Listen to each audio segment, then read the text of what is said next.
Bismillahirrahmanirrahim. Assalamualaikum warahmatullahi wabarakatuh. Alhamdulillahi hamdan katsiran thayyiban mubarakan fih, mubarakan alaih, kama yuhibbu rabbuna wa yardah. Asyhadu an la ilaha illallah wahdahu la syarika lah, wa asyhadu anna Muhammadan abduhu wa rasuluh. Sallallahu alaihi wa ala alihi wa sahabatihi ajma'in, wa man tabi'ahum bi ihsanin ila yaumiddin. Amma ba'd. Fa ikhwani fid din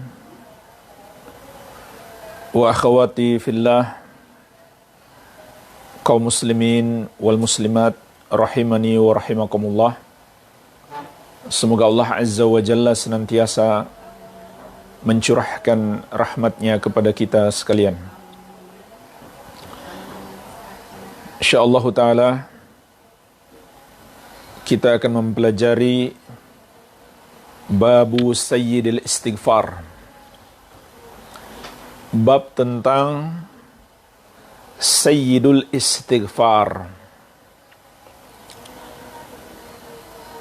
Sayyid artinya pemimpin, istighfar artinya memohon ampun kepada Allah Azza wa Jalla. Maka dari judul bab kita pun paham apa yang akan kita bahas adalah istighfar yang paling afdal. Bagaimana caranya kita memohon ampun kepada Allah Subhanahu wa ta'ala yang paling baik. Dan jemaah sekalian, harus kita pahami, menggapai ampunan Allah Subhanahu wa ta'ala itulah kunci kebahagiaan kita, kunci keselamatan kita dari api neraka dan masuk ke dalam surga. Memohon dan menggapai ampunan Allah Azza wa Jalla. Karena kalau mengandalkan amalan kita, maka amalan kita sangat sedikit. Ditambah lagi dosa-dosa kita banyak. Dan amalan kita yang sedikit itu pun banyak kekurangan. Oleh karena itu, tidak ada solusi yang terbaik kecuali kita memohon dan kita berusaha menggapai ampunan Allah Azza wa Jalla. Sebagaimana juga telah diperingatkan oleh Rasulullah sallallahu alaihi wasallam di dalam hadis yang masyhur, beliau mengatakan, la yudkhilu ahadakum amaluhu al-jannah. Tidak seorang pun dari kalian yang amalannya dapat memasukkan dia ke dalam surga. Tidak seorang pun dari kita yang amalannya dapat memasukkan dia ke dalam surga. Kenapa jemaah sekalian? Karena amalan kita sedikit. Sedikit itu pun banyak kekurangan. Maka menjadi murah surga itu kalau bisa dibeli dengan amalan kita. Sampai sahabat bertanya, wala anta ya Rasulullah, apakah tidak juga engkau ya Rasulullah? Maksudnya, apakah amalanmu juga tidak bisa memasukkanmu ke dalam surga, wahai Rasulullah? Rasulullah sallallahu alaihi wasallam menegaskan, wala ana, tidak pula aku, sama. Amalanku juga tidak bisa memasukkan aku ke dalam surga.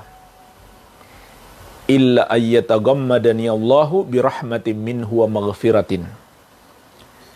Akan tetapi aku masuk surga karena Allah mencurahkan rahmatnya dan ampunannya kepadaku. Jadi inilah jemaah sekalian sebab kita masuk surga.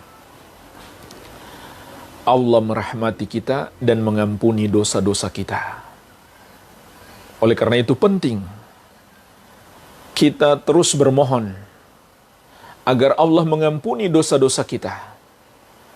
Penting untuk kita mencari sebab-sebab, menempuh jalan-jalan yang dengannya kita mendapatkan ampunan Allah Azza wa Jalla. Di antaranya dengan membaca doa-doa dan zikir untuk memohon ampun kepada Allah yang diajarkan oleh Rasulullah sallallahu alaihi wa ala alihi wasallam. Dan yang terbaik dari semua zikir dan doa untuk memohon ampun kepada Allah adalah sayyidul istighfar. Inilah yang terbaik. Walaupun di dalam bab ini yang kita pelajari dari kitab Sahih Al-Adabil Mufrad, Imam Al-Bukhari menyebutkan di sini 5 hadis yang padanya terdapat lafaz-lafaz zikir dan doa, terutama istighfar, dan sayyidul istighfar ada di hadis yang ketiga. Insyaallah kita bahas satu persatu dari 5 hadis ini. Hadis yang pertama, Al-Imam Abu Abdullah Muhammad bin Ismail Al-Bukhari rahimahullahu ta'ala berkata, An Ibni Umar radhiyallahu ta'ala anhuma qala, dari sahabat yang mulia Abdullah bin Umar, semoga Allah meridhoi beliau dan ayahnya, ia berkata, In kunna lana'uddu fil majlisi lin nabiyyi sallallahu alaihi wasallama Rabbighfirli wa tub alayya innaka antat tawwabur rahim. Sesungguhnya kata beliau, kami pernah menghitung di dalam satu majelis bersama Nabi sallallahu alaihi wasallam, beliau membaca Rabbighfirli wa tub alayya innaka antat tawwabur rahim. Doa yang singkat, mudah dihafal. Rabbighfirli, wahai Rabbku, ampunilah aku. Wa tub alayya, dan terimalah tobatku. Innaka antat tawwabur rahim, sesungguhnya engkau yang maha penerima taubat dan maha penyayang. Beliau baca itu mi'ata marrah, sebanyak 100 kali. Hadis ini juga diriwayatkan oleh Abu Daud dan Tirmidzi. Inilah jemaah sekalian hadis yang pertama. Di dalam hadis yang mulia ini kita bisa memetik banyak sekali pelajaran yang sangat berharga. Di antaranya yang pertama, hadis ini menunjukkan kepada kita semangat para sahabat Nabi sallallahu alaihi wasallam dalam mempelajari petunjuk beliau. Begitu pula semangat dalam mengamalkannya dan mengajarkannya kembali. Sehingga alhamdulillah hari ini kita membaca dan mempelajari dan berusaha menerapkan serta mengajarkan kembali hadis-hadis Nabi sallallahu alaihi wasallam. Karena dulunya ada manusia-manusia pilihan, orang-orang terbaik, murid-murid teladan dari seorang guru terbaik. Guru mereka adalah Nabi sallallahu alaihi wasallam. Tentulah murid-murid beliau adalah yang terbaik, para sahabat radhiyallahu taala anhum ajmain. Lihatlah dalam hadis ini, di dalam satu majelis mereka hitung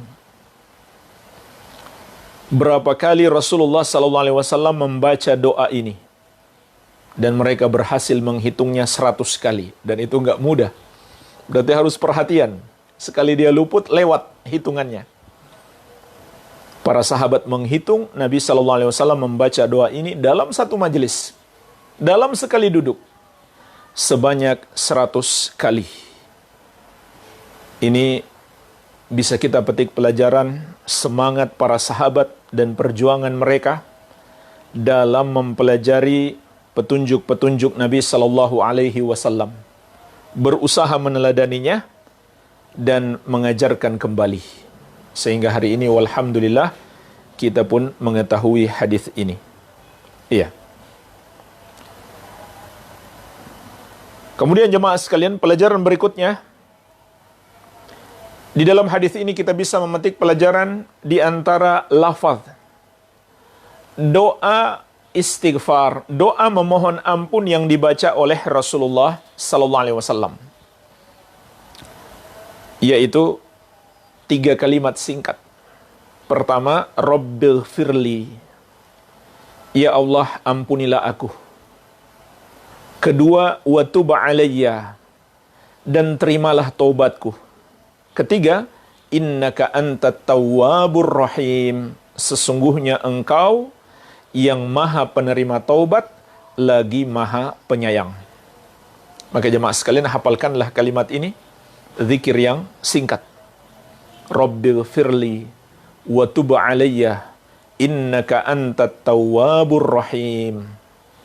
Sebuah kalimat singkat, bacalah sebanyak-banyaknya.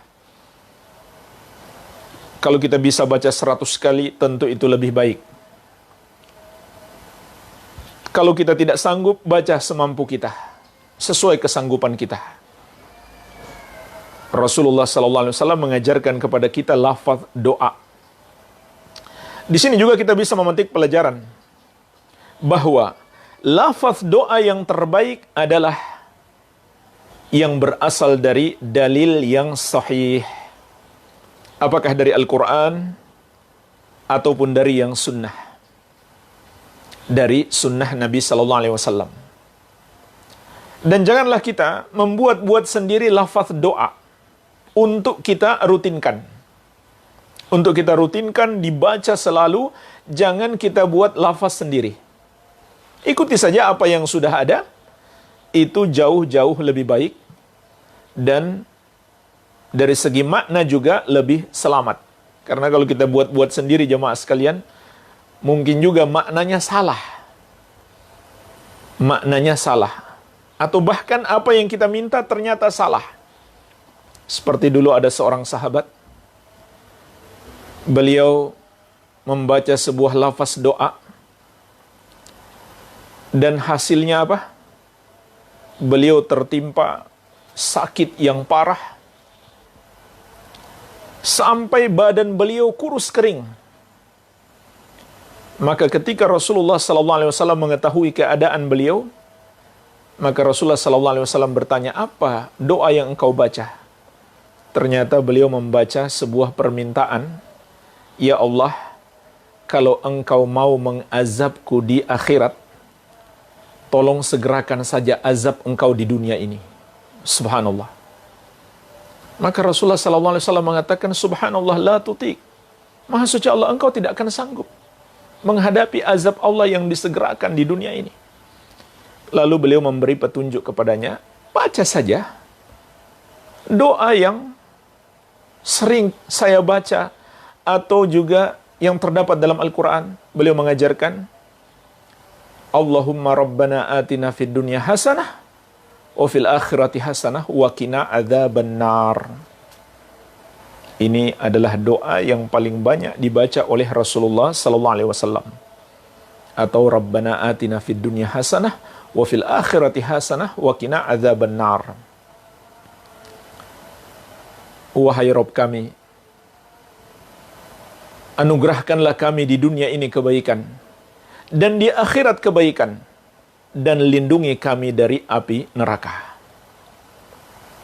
Ya, jadi jamaah sekalian, pelajaran yang bisa kita petik dari situ, ini seorang sahabat yang orang Arab asli, tapi bisa salah merangkai doa, dan ditegur oleh Nabi SAW.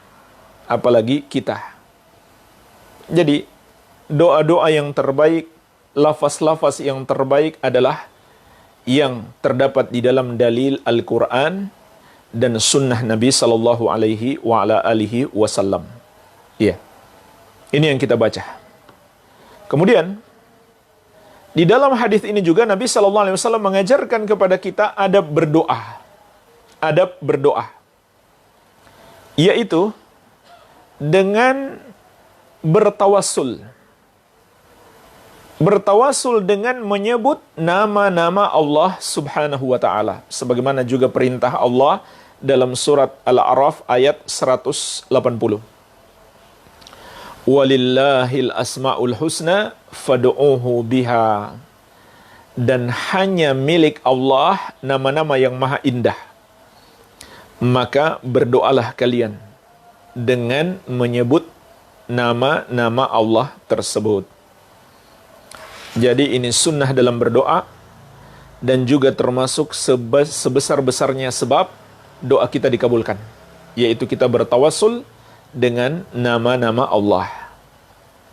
Dan Nabi SAW juga mengajarkan kita bertawassul itu dengan nama Allah yang disesuaikan dengan permintaan kita.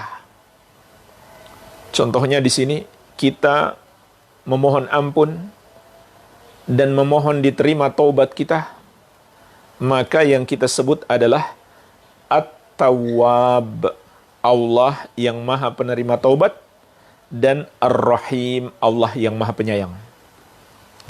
Oleh karena itu dalam hadis ini juga ada penetapan dua nama Allah, yaitu At-Tawwab dan Ar-Rahim. Dan dalam kaidah Al-Asma' was Sifat, kita tidak boleh meyakini atau menetapkan satu nama ataupun satu sifat bagi Allah kecuali yang terdapat di dalam Al-Quran dan As-Sunnah. Dan dalam hadis ini Nabi SAW menyebutkan dua nama Allah, At-Tawwab, Allah yang maha menerima taubat serta memberi hidayah untuk bertobat, dan Ar-Rahim, Allah yang maha penyayang.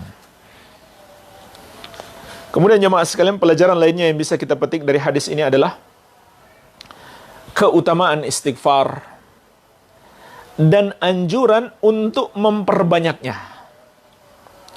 Keutamaan istighfar dan anjuran untuk memperbanyak. Keutamaan istighfar karena itu amalannya Nabi Sallallahu Alaihi Wasallam. Dan subhanallah jemaah sekalian, di sini juga kita bisa petik pelajaran penting. Betapa Nabi Sallallahu Alaihi Wasallam benar-benar menganjurkan kita untuk istighfar dan memperbanyaknya. Kenapa? Karena beliau sebenarnya sudah diampuni dosa-dosa beliau yang telah lalu maupun yang akan datang. Tapi beliau pun masih memperbanyak istighfar. Maka tentu kita yang lebih pantas, yang lebih layak untuk memohon ampun karena banyaknya dosa-dosa kita. Iya. Kemudian, memperbanyak istighfar ini sangat dianjurkan. Ini luar biasa, Rasulullah SAW memperbanyak istighfar sampai dalam satu majelis sahabat menghitung beliau mengucapkan sampai 100 kali. Dan jemaah sekalian, di dalam sebuah hadis yang diriwayatkan Imam Ibnu Majah dari sahabat yang mulia Abdullah bin Busr radhiyallahu anhu, Rasulullah sallallahu alaihi wasallam mengatakan, "Tuba liman wajada fi sahifatihi istighfaran katsira." Tuba liman wajada fi sahifatihi istighfaran katsira. Beruntunglah seseorang yang mendapati kelak dalam catatan amalannya ada istighfar yang banyak. Beruntunglah seseorang yang mendapati kelak di hari kiamat dalam catatan amalannya ada istighfar yang banyak. Jadi jemaah sekalian, ucapan istighfar kita memohon ampun kepada Allah itu juga sudah termasuk ibadah. Itu termasuk ibadah. Karena itu perintah Allah, Dan karena itu adalah amalannya Rasulullah SAW. Jadi, di samping kita memohon ampun kepada Allah, kita pun beribadah dengan memperbanyak istighfar. Dan istighfar bagian dari doa. Dan sudah kita maklumi, doa termasuk ibadah yang sangat agung. Rasulullah SAW menegaskan, ad-du'a'u huwal ibadah. Doa itu adalah ibadah. Dan Allah memerintahkan kita, wa qala rabbukum ud'uni astajib lakum. Innal ladzina yastakbiruna an ibadati sayadkhuluna jahannama dakhirin. Dan Rabbmu berfirman, berdoalah kepadaku, maka aku akan mengabulkan doamu. Sesungguhnya orang-orang yang menyombongkan diri tidak mau berdoa kepadaku, mereka akan masuk neraka dalam keadaan hina. Orang-orang yang tidak mau berdoa kepadaku, mereka akan masuk neraka dalam keadaan hina. Jadi jemaah sekalian, hadis yang mulia ini menunjukkan kepada kita, istighfar adalah ibadah, dan istighfar adalah amalan yang mulia. Amalan yang mulia. Dia termasuk doa yang diperintahkan dalam Al-Quran secara umum. Dan juga diperintahkan secara khusus. Dan dijelaskan dalam banyak dalil tentang keutamaannya. Di antaranya, Allah Azza wa Jalla menyebutkan tentang ucapan Nabi Nuh alaihi salam kepada kaumnya untuk memperbanyak istighfar. Sebagaimana dalam surat Nuh ayat ke-10 sampai ke-12. Allah menyebutkan ucapan Nabi Nuh alaihi salam, "Faqultu astaghfiru rabbakum innahu kana ghaffara. Yursilis samaa'a 'alaikum midrara wa yumdidukum bi amwali wa banina wa yaj'al lakum jannati wa yaj'al lakum anhara." Kata Allah, Nuh berkata, maka aku katakan kepada kaumku, istaghfiru rabbakum, istighfarlah kalian, mohon ampunlah atas dosa-dosa kalian kepada Rabb kalian. Sesungguhnya Rabb kalian itu adalah Ghaffara, yang maha pengampun. Maka apabila kalian memohon ampun, yursilis samaa'a 'alaikum midrara, Rabb kalian akan menganugerahkan kepada kalian hujan yang melimpah. Yaitu dengannya tumbuh berbagai macam tumbuhan kalian. Sebagai rezeki, sebagai makanan bagi kalian. Wa yumdidukum bi amwali wa banina. Dan Rabb kalian akan menganugerahkan kepada kalian harta dan anak-anak atau keturunan. Wa yaj'al lakum jannati wa yaj'al lakum anhara, dan akan menjadikan untuk kalian kebun-kebun dan menjadikan bagi kalian sungai-sungai. Subhanallah, luar biasa. Ayat yang mulia ini menjelaskan kepada kita keutamaan istighfar di dunia dan di akhirat. Di akhirat, kalau kita menggapai ampunan Allah Azza wa Jalla, maka itulah kunci surga. Sebagaimana hadis yang kita sebutkan di awal tadi. Kita tidak akan masuk surga karena amalan kita, tapi karena rahmat dan ampunan Allah Azza wa Jalla. Dan di dunia, luar biasa. Dalam hadis atau dalam ayat ini, Allah menyebutkan ucapan Nabi Nuh alaihi salam, untuk orang-orang yang istighfar, Allah anugerahkan kepada mereka hujan yang melimpah, harta dan anak-anak, kebun-kebun dan sungai-sungai yang mengalir untuk mereka. Ya, sampai-sampai jemaah sekalian, Al-Hafidz Ibnu Hajar Al-Asqalani Asy-Syafi'i rahimahullah menyebutkan sebuah athar dari Al-Imam Al-Hasan Al-Basri rahimahullahu ta'ala. Anna rajulan syaka ilaihi al-jadab. Bahwasannya ada seseorang yang mengadukan kepada Imam Al-Hasan Al-Basri musim kering yang berkepanjangan. Faqal istaghfirillah. Maka Imam Al-Hasan Al-Basri mengatakan, Istaghfirillah, istighfarlah, mohon ampun kepada Allah. Wasyaka ilaihi akhar al-faqra. Lalu datang orang lain mengadukan kefakiran, kemiskinannya. Faqal, lalu Imam Al-Hasan Al-Basri mengatakan kepadanya, istaghfirillah, istighfarlah, mohon ampunlah kepada Allah. Wasyaka ilaihi akhar jafafa bustanihi. Lalu datang seorang lagi mengadukan keringnya kebunnya. Kebunnya tidak masuk air. Faqal istaghfirillah. Maka Imam Al-Hasan Al-Basri mengatakan kepadanya, istaghfirillah, mohon ampunlah kepada Allah. Wasyaka ilaihi akhar adamal walad. Lalu datang orang yang lain mengadukan tentang kemandulannya. Sudah lama nikah, belum punya anak. Faqal istaghfirillah. Lalu Imam Al-Hasan Al-Basri mengatakan, istaghfirillah, mohon ampunlah kepada Allah Subhanahu wa ta'ala.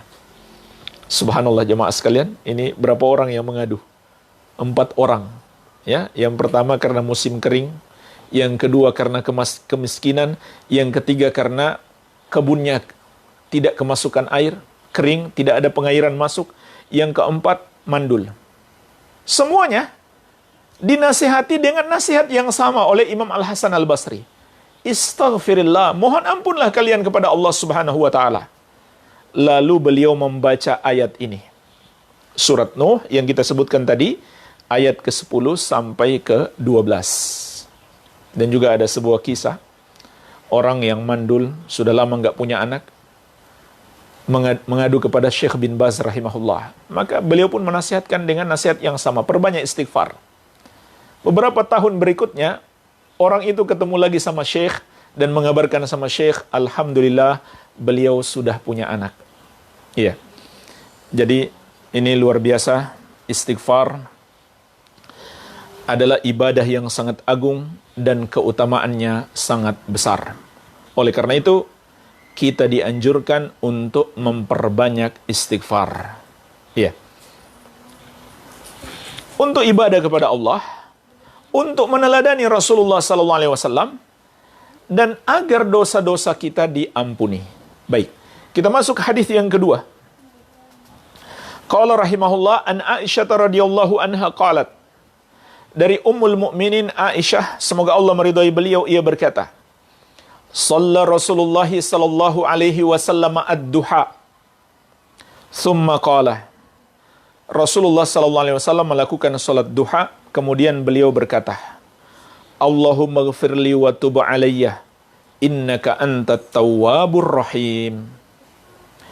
Ya Allah, ampunilah aku dan terimalah taubatku, sesungguhnya Engkau yang maha menerima taubat serta maha penyayang.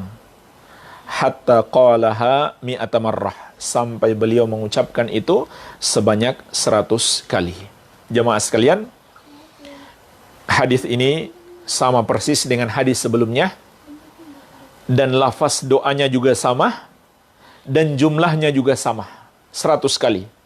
Hanya sedikit beda lafaz awalnya.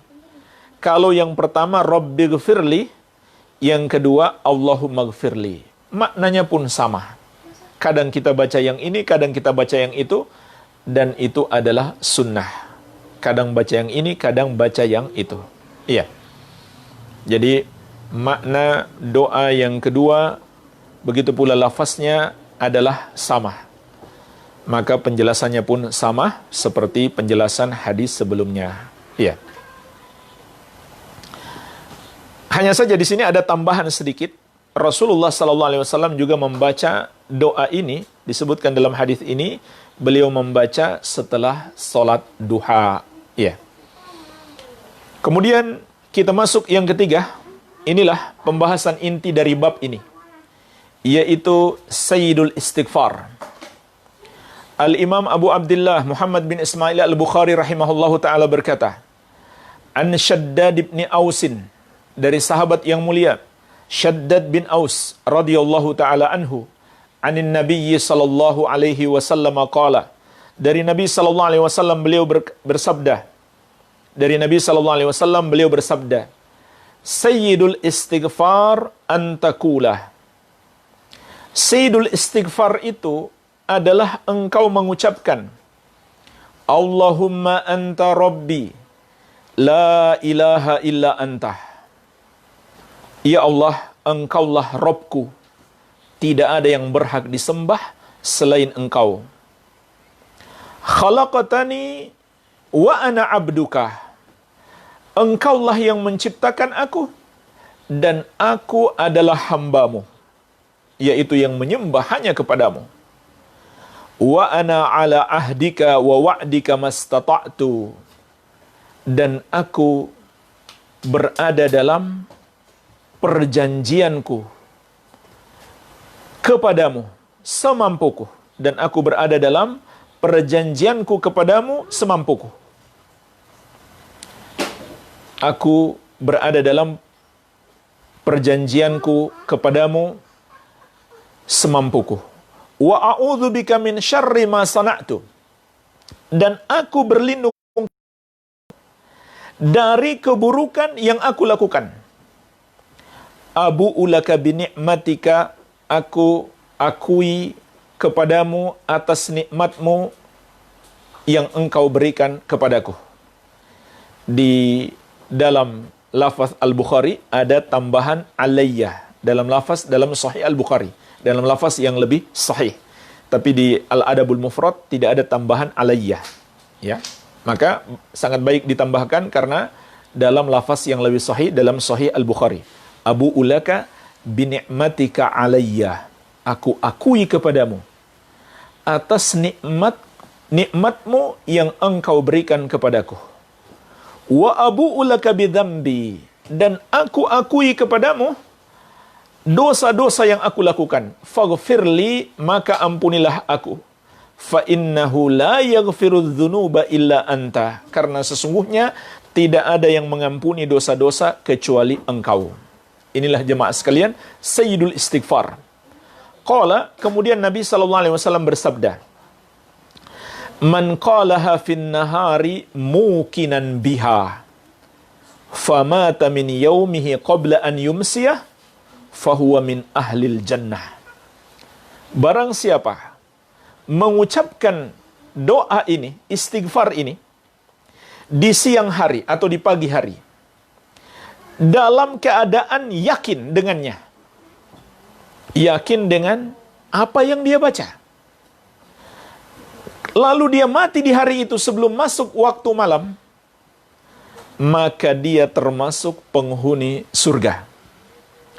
Wa man qalaha minal laili wa huwa muqinun biha, famata qabla an yusbiha, fahuwa min ahlil jannah.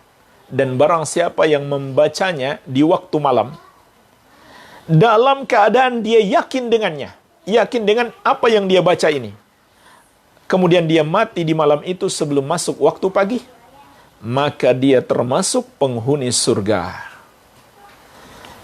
Inilah jemaah sekalian hadis tentang Sayyidul Istighfar, juga diriwayatkan oleh Al-Imam Al-Bukhari dalam sahih beliau. Jadi hadis ini ada dalam Sahih Al-Bukhari, kitab hadis yang paling sahih. Baik. Jemaah sekalian, mari kita bahas makna yang terkandung di dalam Sayyidul Istighfar sehingga dia menjadi salah satu dari kunci surga.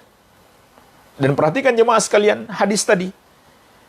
Nabi SAW mengabarkan kepada kita, orang yang akan masuk surga dengan membaca Sayyidul Istighfar bukan sekedar baca, tapi meyakini maknanya. Berarti kita harus mengerti maknanya. Bukan hanya sekedar baca. Dan ini sebenarnya berlaku untuk semua zikir dan doa. Ini berlaku untuk semua zikir dan doa. Bukan hanya kita ucapkan, tapi harus kita tahu artinya. Dan kita yakini kebenarannya. Iya. Dan dalam hadis ini Nabi SAW memberi penegasan. Siapa yang membacanya, muqinun biha, dalam keadaan yakin terhadapnya. Bukan sekedar baca, tapi yakin. Kalau begitu, tidak mungkin seseorang itu yakin kalau tidak paham artinya. Dan jemaah sekalian, kalau dia bilang yakin tapi nggak paham artinya, jangan-jangan dia punya keyakinan yang salah. Ini lebih parah lagi. Ini lebih parah lagi. kalau keyakinannya bertentangan dengan kebenaran. Makanya kita harus ngerti makna yang terkandung dalam doa ini agar kita dapat membacanya dengan penuh keyakinan. Begitu pula kita bisa mentadabburinya. Dan yang paling penting jamaah sekalian adalah bukan sekedar dibaca, tapi diamalkan makna dan kandungannya. Tidak ada gunanya kita baca saja, tapi kita tidak amalkan. Maka, mari kita pelajari. Ini saya ringkas insya Allah pembahasan tentang doa ini dari sebuah risalah Sayyidul Istighfar yang disusun oleh Syekh Al-Allamah Profesor Dr. Abdul Razak bin Abdul Muhsin Al-Abbad Hafizahumallahu Ta'ala. Beliau menjelaskan Sayyidul Istighfar ini dalam satu buku khusus, sebuah buku ringkas. InsyaAllah ta'ala kita pelajari secara singkat dalam kesempatan ini. Jemaah sekalian, pertama sekali,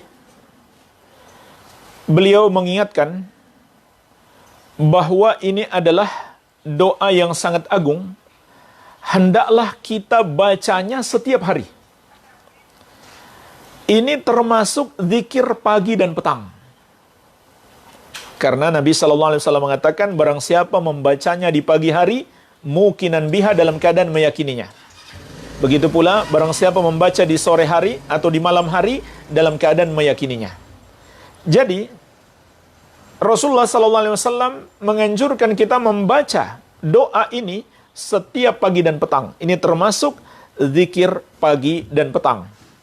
Oleh karena itu, di Imam Al-Bukhari dalam Sahih beliau menyebutkan zikir ini dalam babu ma yaqulu idza asbahah. Bab apa yang diucapkan seseorang apabila masuk waktu pagi. Jadi ini termasuk zikir pagi, begitu pula zikir petang. Iya. Dan juga jemaah sekalian, Imam Al-Bukhari rahimahullah menyebutkan hadis ini dalam babu afdalil istighfar, bab istighfar yang paling afdal. Jadi Imam Al-Bukhari dalam sahihnya menyebutkan hadis ini dalam dua bab. Pertama, bab istighfar yang paling afdal, yang kedua, bacaan di waktu pagi. Iya. Dan hadis ini juga diriwayatkan oleh Imam At-Tirmidzi dan Imam An-Nasa'i dengan tambahan lafaz. Dalam riwayat At-Tirmidzi ada tambahan lafaz, Nabi SAW mengatakan, ala adullukum ala sayyidil istighfar, maukah kalian aku kabarkan istighfar yang paling afdal. Kemudian dalam riwayat An-Nasa'i, ta'allamu sayyidal istighfar, pelajarilah oleh kalian sayyidul istighfar ini. Jadi ada perintah dari Nabi SAW untuk mempelajarinya. Iya.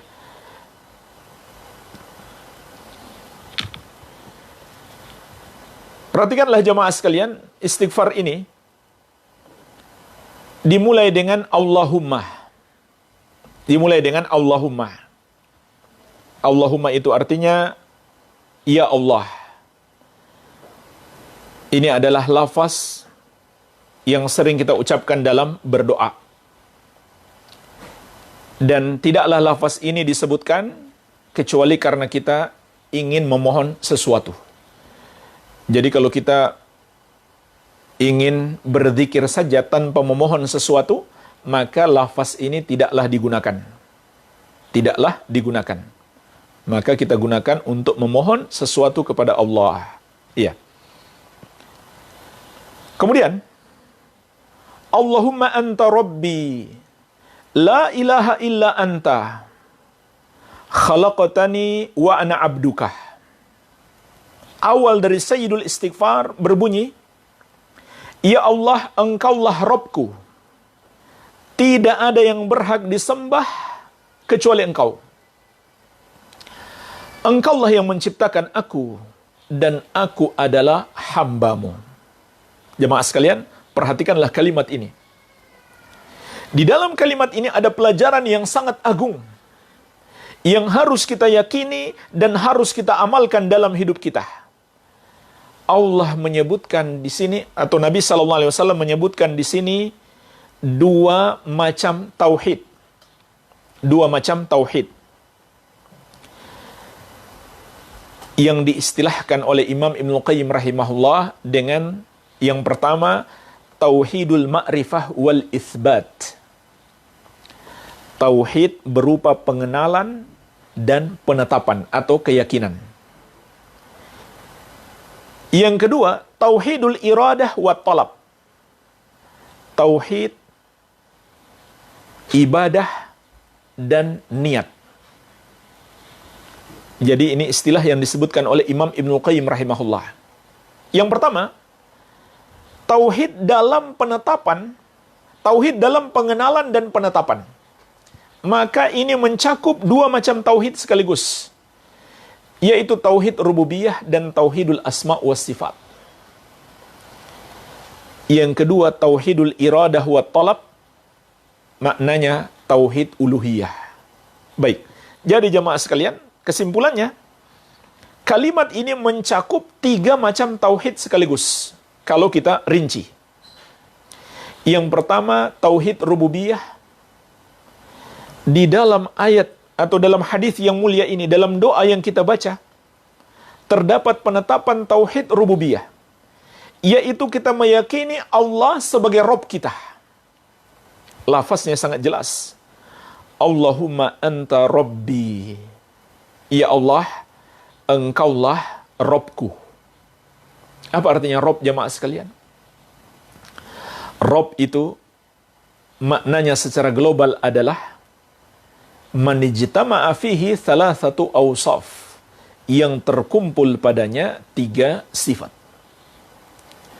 Al-khalqu wal mulku wat tadbir. Penciptaan, penguasaan, dan pengaturan. Jadi, mentauhidkan Allah dalam rububiyah adalah mengimani Allah satu-satunya Rabb. Satu-satunya yang menciptakan, menguasai, dan mengatur. Itu makna tauhid rububiyah. Mengimani hanya Allah Rabb kita. Kita imani, kita yakini hanya Allah yang menciptakan segala sesuatu, yang menguasainya, dan yang mengaturnya. Jadi doa Sayyidul Istighfar dimulai dengan pengakuan terhadap rububiyah Allah Azza wa Jalla. Dan ini juga termasuk tawasul. Ini termasuk tawasul. Iya. Dan sekali lagi jamaah sekalian, bertawasul dengan nama-nama dan sifat-sifat Allah adalah sebesar-besarnya sebab doa kita dikabulkan. Dan contoh berdoa dari Rasulullah SAW, sebagaimana yang Allah perintahkan dalam surat Al-A'raf ayat 180. Ya. Ini yang pertama, tauhid rububiyah. Jadi jemaah sekalian, kalau ada orang yang berdoa, dia mengucapkan Sayyidul Istighfar, sementara dia masih punya keyakinan ada yang bisa menentukan, ada yang bisa menciptakan, menguasai, dan mengatur kemanfaatan dan kemudaratan baginya, ya nggak ada gunanya ucapan dia. Nggak ada gunanya. Contohnya gimana? Masih percaya kepada jimat-jimat. Orang yang percaya kepada jimat-jimat, maka rusak keimanannya kepada Allah sebagai Rabb. Kalau dia yakin Allah adalah Rabb yang menciptakan segala sesuatu, yang menguasai segala sesuatu, yang mengatur segala sesuatu, maka hanya Allah yang dia yakini, yang dapat memberi manfaat, ataupun melindungi dia dari segala mudarat. Tapi kalau dia masih percaya kepada jimat-jimat, atau percaya kepada para dukun, atau percaya misalkan di pantai tertentu ada ratu, ada raja, ada penguasanya, di gunung tertentu ada penunggunya, ada penguasanya di situ, maka berarti dia tidak beriman kepada rububiyah Allah. Dia tidak mengimani Allah sebagai Rabb. Apa gunanya dia baca Allahumma anta Rabbi, ya Allah, Engkaulah Rabbku. Iya. Kemudian juga jemaah sekalian, yang kedua, terdapat di dalam lafaz ini penetapan tauhidul asma wa sifat. Penetapan tauhidul asma wa sifat, yaitu kita beriman kepada nama-nama dan sifat-sifat Allah yang tertera di dalam Al-Quran dan Sunnah, tanpa menyamakannya dengan sifat makhluk. Lihat di sini, ada penetapan dua nama Allah sekaligus. Allah dan Rabb. Ini dua nama Allah. Dan dua nama ini khusus bagi Allah. Tidak boleh makhluk bernama dengannya. Dan terutama sifat yang terkandung di dalamnya tidak boleh kita yakini ada pada makhluk. Yaitu sifat yang terkandung pada nama Allah. Apa sifat yang terkandung padanya? Uluhiyah. Allah yang berhak disembah. Dan sifat yang terkandung pada nama Rabb, yaitu Allah yang menciptakan, menguasai, dan mengatur segala sesuatu. Jadi, dalam lafaz ini ada penetapan tauhidul asma was sifat. Sehingga kalau seseorang tidak meyakini nama-nama dan sifat-sifat Allah, berarti dia tidak mengamalkan doa yang dia baca ini. Iya. Kemudian jemaah sekalian, yang ketiga, penetapan tauhidul uluhiyah. Penetapan tauhid al-uluhiyah terdapat dalam 3 lafaz. Pertama dalam Allahumma. Di situ ada nama Allah, terkandung padanya uluhiyah Allah. Yang kedua, dalam kalimat tauhid yang terkandung dalam doa ini, la ilaha illa anta, tidak ada yang berhak disembah kecuali engkau. Yang ketiga, wa ana abduk, dan aku adalah hambamu. Maka jemaah sekalian, ini 3 lafaz yang terkandung dalam potongan kalimat ini, semuanya menetapkan tauhidul uluhiyah. Yang pertama, dari nama Allah. Subhanallah, dari nama Allah sebenarnya kita sudah bisa memahami Allah dialah yang berhak disembah. Karena makna Allah adalah al-ma'luhul ma'bud hubban wa ta'ziman, yang disembah dengan penuh cinta dan pengagungan. Maka kita pun tahu hanya Allah yang berhak disembah. Dan hanya dia yang berhak menyandang nama Allah. Maka hanya dia yang berhak disembah. Kemudian yang kedua, dari la ilaha illa anta. Ini sudah jelas. Namanya saja kalimat tauhid. Di dalamnya terdapat penetapan tauhid uluhiyah. La ilaha illa anta. Tidak ada yang berhak disembah kecuali engkau. Jemaah sekalian, dalam kalimat ini terkandung 2 rukun tauhid yang harus kita amalkan, yang harus kita yakini kebenarannya. Kalau kita tidak meyakini kebenarannya, tidak pula mengamalkannya, nggak ada gunanya kita ucapkan. Tidak ada gunanya kita ucapkan. Dan nggak akan berpengaruh sama sekali. Iya. Rukun yang pertama adalah an-nafyu, penafikan. Yang terkandung dalam la ilaha. Apa maknanya penafikan jemaah sekalian? Maknanya adalah pengingkaran terhadap semua yang disembah selain Allah. Yaitu kita yakini semua yang disembah selain Allah adalah salah, batil, tidak benar. Kemudian rukun yang kedua adalah al-itsbat, penetapan. Yang terkandung dalam illa anta. Atau illallah. Maknanya apa? Kita tetapkan keimanan kita. Yang berhak disembah hanya Allah subhanahu wa ta'ala yang satu saja. Jadi, ini 2 rukun yang terkandung dalam kalimat ini. La ilaha illa anta. Bagi orang yang mengucapkan sayyidul istighfar, dia harus punya keyakinan ini. Dan dia harus amalkan. Kalau dia hanya ucapkan, tidak dia yakini kebenarannya, tidak pula dia amalkan, nggak ada gunanya. Contoh jemaah sekalian. Orang yang hanya mengucapkan, tapi dia tidak yakini kebenarannya. Orang yang mengatakan, tidak salah menyembah kepada selain Allah. Tidak boleh dianggap musyrik atau kafir orang yang menyembah kepada selain Allah. Tidak salah agama selain Islam. Maka orang yang berkata seperti itu, dia tidak meyakini kebenaran la ilaha illallah. Yaitu bagian yang pertamanya. La ilaha. Tidak ada yang berhak disembah. Artinya, kita yakini semua yang disembah selain Allah itu salah. Dan semua agama yang mengajarkannya salah. Bahkan ini adalah kesalahan pada tingkat yang terbesar. Yang disebut syirik dan kufur. Kesyirikan dan kekufuran. Iya. Jadi, kalau ada orang yang mengatakan, janganlah menyalahkan orang yang menyembah kepada selain Allah. Menyembah Tuhan mereka masing-masing.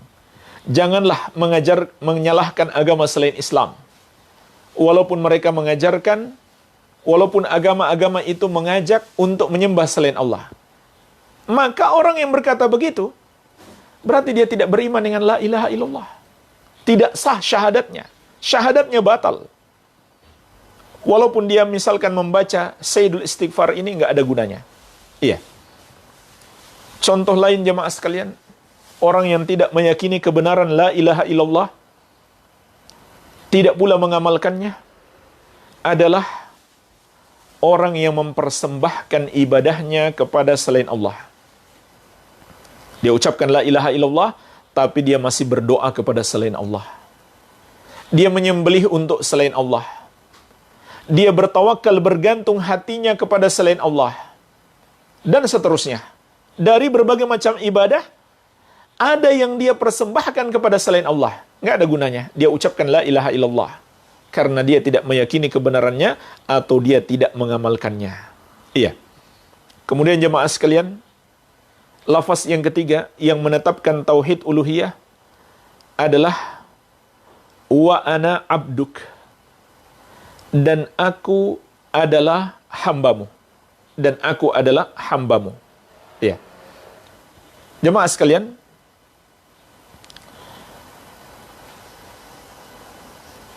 di sini Syekh menjelaskan makna ucapan aku adalah hambamu itu bermakna dua. Bermakna dua. Yang pertama, hambamu yang berada di dalam atau di bawah rububiyahmu. Aku adalah hambamu yang engkau ciptakan, yang engkau kuasai, yang tidak bisa lepas dari pengaturanmu. Ini makna yang pertama. Sedangkan makna yang kedua, hambamu yang berada di bawah uluhiyahmu. Maksudnya apa?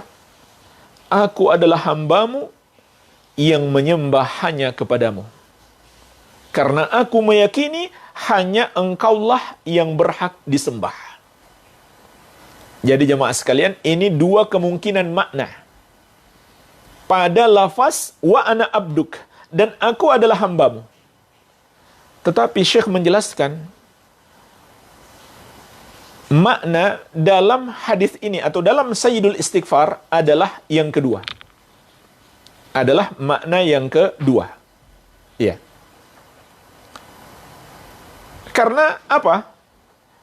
Makna yang pertama sudah terkandung di dalam lafaz sebelumnya, yaitu khalaqtani, engkau yang menciptakan aku.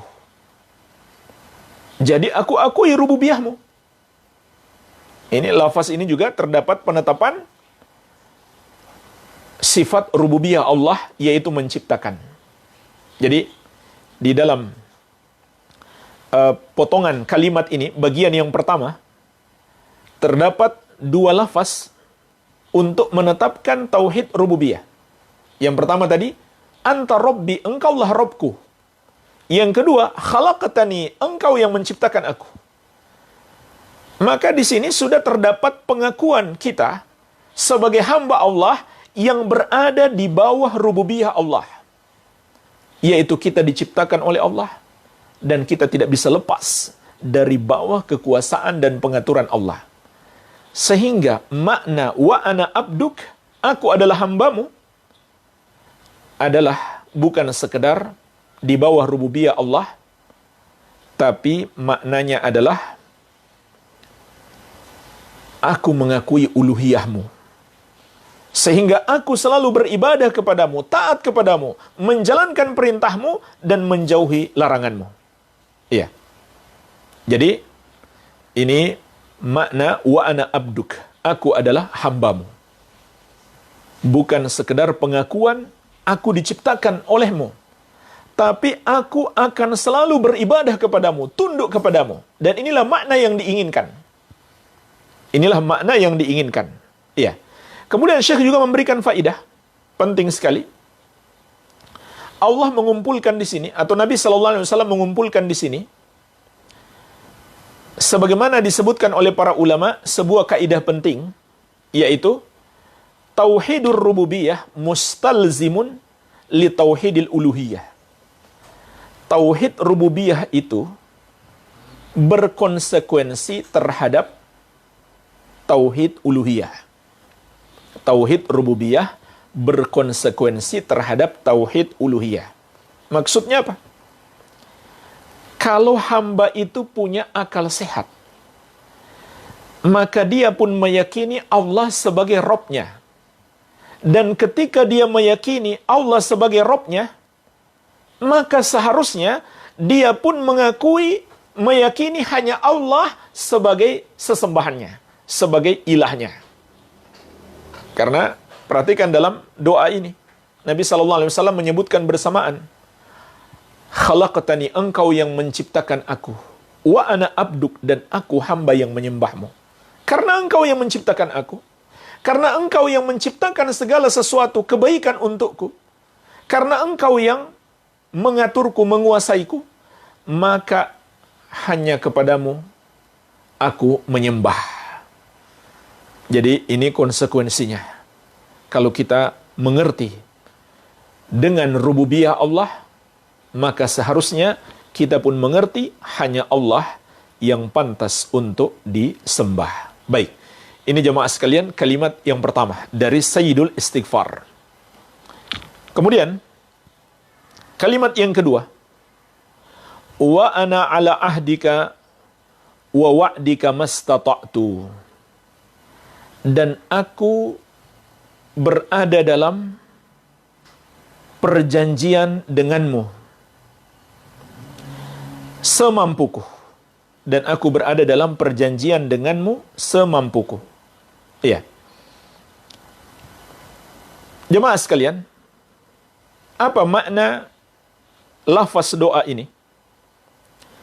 Maknanya kata Syekh, kita mengakui bahwa kita wajib untuk mengamalkan apa yang Allah perintahkan kepada kita dan menjauhi apa yang Allah larang. Itulah perjanjian kita dengan Allah. Itulah perjanjian kita dengan Allah. Kita beriman kepada Allah, kita jalankan perintah-perintahnya, dan kita jauhi larangannya. Maka ini kita akui. Dan Syekh mengatakan ini seperti ucapan yang selalu kita baca dalam surat Al-Fatihah. Iyyaka na'budu wa iyyaka nasta'in. Hanya kepadamu kami beribadah, dan hanya kepadamu kami mohon pertolongan. Ini adalah lafaz perjanjian kita kepada Allah. Kita berjanji dan kita akui kita hanya boleh beribadah kepada Allah. Sebagaimana kita minta tolong hanya kepada Allah Azza wa Jalla. Ini perjanjian yang Allah perintahkan kepada kita, yang selalu kita baca. Iya. Jadi ini kita akui dan kita sebutkan perjanjian ini kepada Allah, bahwa kita akan selalu tunduk kepadanya. Iya.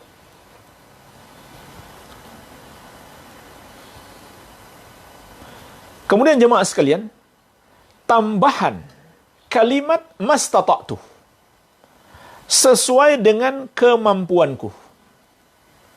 Kenapa ada tambahan kalimat ini?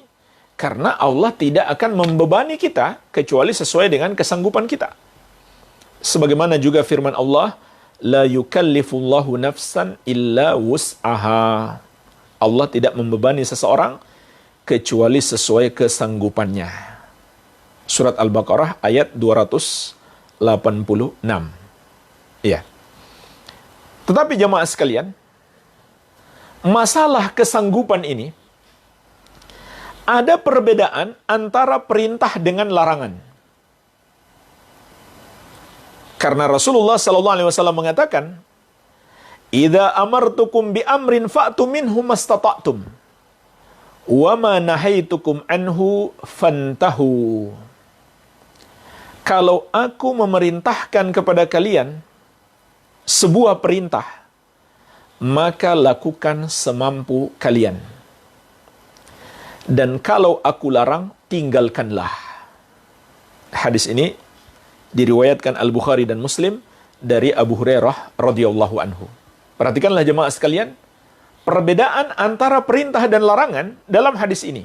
Kata Nabi SAW, kalau aku perintahkan, lakukan semampu kalian. Kalau aku larang, tinggalkanlah. Jadi larangan tidak dikatakan oleh Nabi SAW, tinggalkanlah semampu kalian. Tapi beliau hanya mengatakan tinggalkanlah. Sedangkan perintah, kata beliau, lakukan semampu kalian. Jelas jemaah sekalian perbedaannya? Perintah syariat, kita lakukan semampu kita. Sedangkan larangan, harus kita tinggalkan. Tidak boleh seseorang mengatakan, saya nggak mampu meninggalkan. Kenapa jemaah sekalian? Karena larangan itu cukup jangan dia lakukan, sudah. Cukup jangan dia lakukan. Larangan berzina. Tidak harus dia melakukan sesuatu, tapi cukup jangan dia lakukan, selesai. Larangan minum khamar. Dia tidak disuruh melakukan sesuatu, tapi dilarang, sehingga cukup dia tidak lakukan, itu saja. Apa susahnya? Beda dengan perintah. Kita harus melakukan sesuatu. Sedangkan larangan, cukup kita diam saja atau tidak melakukannya, tidak harus melakukan sesuatu. Jadi tidak benar kalau ada orang mengatakan, saya masih sulit meninggalkan riba. Padahal cukup jangan kamu lakukan, itu saja. Saya masih sulit meninggalkan rokok. Padahal cukup jangan merokok. Nggak usah merokok. Jadi tidak ada alasan. Bahkan jemaah sekalian, makna perintah kamu lakukan semampumu, itu pun bukan berarti dikembalikan kepada kita.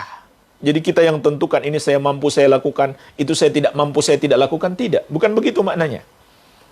Tapi dikembalikan kepada syariat. Contohnya Nabi SAW mengatakan tentang solat. Sholli qa'iman, fa in lam tastati fa qa'idan, fa in lam tastati fa 'ala jambin. Solatlah sambil berdiri. Kalau kamu tidak mampu, maka sambil duduk. Kalau kamu tidak mampu juga, maka sambil berbaring.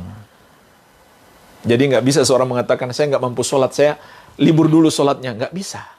Dia harus ikuti syariat. Nggak mampu berdiri, ya duduk. Nggak mampu duduk, berbaring. Berbaring pun nggak mampu. Ya, jangan-jangan sudah meninggal dunia.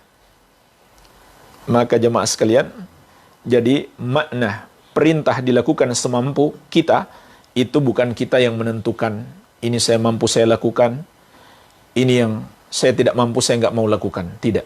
Tapi juga dikembalikan kepada ketentuan syariat. Ya. Contoh lain, puasa. Kita sakit. Kita sakit. Maka para ulama menjelaskan, puasa yang tidak membuat kita tambah sakit atau merasa berat, maka sakit seperti itu tetap mewajibkan puasa. Ya. Orang yang sakit boleh meninggalkan puasa. Tapi maknanya, kalau dia puasa, sakitnya bertambah parah, atau dia merasa beban yang sangat berat. Artinya, Kalau sakitnya tidak bertambah parah, dan puasa tidak memberikan pengaruh, maka wajib dia puasa. Ya, contohnya ada orang sakit, cuman gatal-gatal sedikit di kulit. Jadi dia puasa nggak akan berpengaruh. Gatal-gatalnya nggak bertambah, dan dia nggak merasa berat. Karena cukup dioleskan salep saja. Kecuali dia butuh obat minum, ya tidak apa-apa. Dia butuh obat minum, ya terpaksa dia berbuka puasa. Tapi kalau cuma butuh oles salep saja, ya nggak perlu dia batalkan puasanya. Baik. Kemudian juga, puasa boleh ditinggalkan karena sakit, bukan berarti ditinggalkan begitu saja. Tapi dia harus qada nanti setelah bulan Ramadan. Kalau dia sembuh. Bagi yang sakitnya sudah tidak diharapkan kesembuhannya, apa yang dia lakukan? Dia ganti dengan memberi makan satu orang miskin setiap satu hari puasa yang dia tinggalkan, membayar fidyah. Ya. Kalau dia tidak mampu juga membayar fidyah, maka tidak ada kewajiban apa-apa baginya. Jadi, intinya di sini ada aturannya. Ya, perintah kita lakukan semampu kita, bukan dikembalikan kepada kita untuk mengukur bagaimana makna semampu kita. Tapi ada aturannya di dalam syariat. Baik. Jadi jamaah sekalian, hadis ini mengingatkan kita untuk selalu mengikuti apa yang Allah tuntunkan kepada kita, dan itu adalah perjanjian kita dengan Allah, dan itu bagian dari sebab dikabulkannya doa. Kita selalu tunduk kepada aturan-aturan Allah. Ini yang terkandung dalam lafaz ini. Kita tunduk kepada perjanjian kita dengan Allah, artinya semua aturan-aturan Allah kita tunduk. Dan ini termasuk sebab utama dikabulkannya doa kita, sebagaimana juga kita sudah bahas di pembahasan sebelum ini, yaitu tentang sebab-sebab atau adab-adab dalam berdoa. Ya, di antara sebab dikabulkannya doa, hamba selalu bertakwa kepada Allah Azza wa Jalla. Baik. Kemudian jamaah sekalian, lafaz yang ketiga. Abu'u laka bi ni'matika alayya wa abu'u laka bi dzambi. Aku akui kepadamu ya Allah atas nikmat yang engkau anugerahkan kepadaku, atas nikmatmu kepadaku, dan aku akui dosaku kepadamu, dan aku akui dosaku kepadamu. Baik, ini jemaah sekalian, lafaz yang ketiga yang terdapat dalam Sayyidul Istighfar.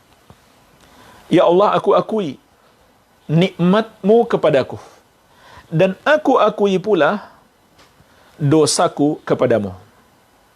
Jemaah sekalian, di sini Syekh menjelaskan faidah yang sangat penting sekali. Kata beliau, fafihil jam'u baina musyahadatil minnah wa mutala'ati aibin nafsi wal amal. Di dalam lafaz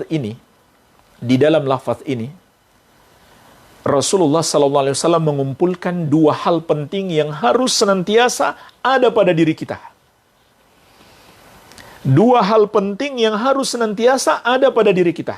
Yang pertama, musyahadatul minnah. Selalu kita mempersaksikan nikmat Allah. Maksudnya apa? Kita akui banyak nikmat Allah kepada kita. Dan kita yakini nikmat itu datang dari Allah semata-mata. Ini yang pertama. Abu'u laka bi ni'matika alayya. Ya Allah, aku akui nikmat yang engkau anugerahkan kepadaku. Kemudian yang kedua, wa mutala'atu aibin nafsi wal amal. Kita senantiasa memandang, mengetahui, melihat kekurangan diri kita dan amalan kita. Ini yang kedua, yang harus selalu kita miliki setiap detik hidup kita, terutama ketika kita beramal. Harus selalu kita pandang diri kita dan amalan kita penuh dengan kekurangan. Maka jemaah sekalian, hasilnya apa? Kalau kita punya dua hal ini, hasilnya apa? Kata Syekh, wa musyahadatul minnah tujibul mahabbah wa syukra liwaliyin ni'am wal ihsan. Mempersaksikan nikmat Allah. Mempersaksikan nikmat Allah. Mempersaksikan nikmat Allah melahirkan bagi kita kecintaan dan kesyukuran. Kecintaan dan kesyukuran terhadap yang memberikan nikmat dan yang telah berbuat baik kepada kita. Jadi ini yang pertama. Kalau selalu kita hadirkan dalam hati kita, ada nikmat Allah yang sangat besar yang Allah berikan kepada kita. Dan sangat banyak. Bahkan tidak sanggup kita hitung, kata Allah. Wa in ta'uddu ni'matallahi la tuhsuha. Andaikan kalian menghitung nikmat Allah, kalian hilang ustadznya mau join. Andaikan kalian menghitung nikmat Allah, kalian tidak akan bisa menghitungnya. Iya. Saking banyaknya dan saking besarnya nikmat yang Allah berikan kepada kita. Nah, jemaah sekalian, seringkali manusia itu tidak menyadari. Maka kita harus menghadirkan ini agar selalu kita sadari nikmat Allah. Seringkali manusia tidak menyadari sampai akhirnya nikmat itu hilang, baru dia tersadar. Dia nggak menyadari nikmat sehat kecuali nanti kalau sudah sakit. Dia tidak menyadari nikmat waktu luang kecuali nanti kalau sudah sibuk. Dia tidak menyadari nikmat hidup dalam keamanan, mudah beraktivitas, kecuali nanti dia sudah tidak aman, sulit beraktivitas, baru dia teringat betapa indahnya dulu.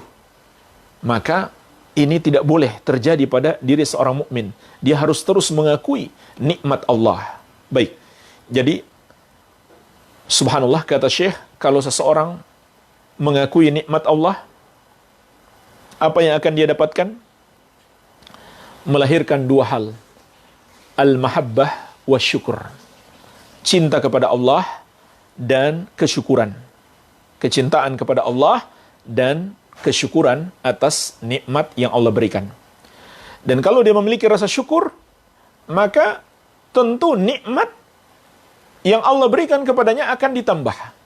Sebagaimana juga janji Allah Subhanahu wa taala. Janji Allah Subhanahu wa taala. La in syakartum la azidannakum. Kalau kamu bersyukur, maka sungguh benar-benar akan kutambah nikmatku. Kalau kamu bersyukur, sungguh benar-benar akan kutambah nikmatku. Baik, ini jemaah sekalian. Yang pertama, yang harus kita hadirkan dalam diri kita, senantiasa mempersaksikan nikmat Allah Azza wa Jalla dan manfaat yang akan kita dapatkan dari itu, yaitu melahirkan al-mahabbah wa syukur, cinta kepada Allah dan bersyukur atas segala nikmat yang Allah berikan.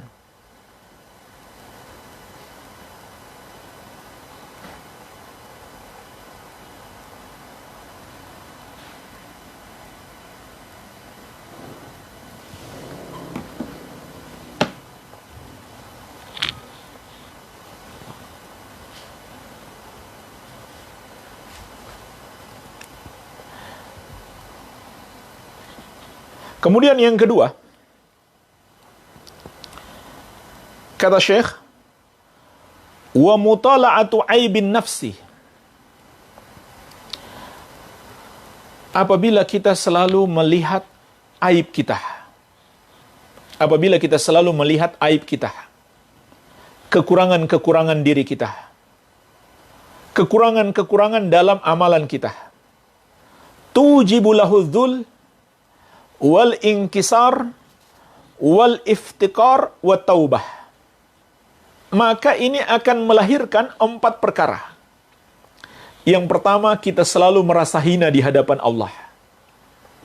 Kita tidak menyombongkan diri. Kenapa? Tahu diri kita ini punya kekurangan. Kita lemah dari segi fisik, dari segi amalan kita banyak kekurangan, amalan kita buruk, dan juga ditambah dengan dosa-dosa. Yang kedua, al-inkisar. Kita selalu luluh di hadapan Allah, selalu takluk kepadanya, tidak pernah melawannya. Yang ketiga, al-iftikar. Kita selalu merasa butuh kepada Allah karena tahu kekurangan-kekurangan kita.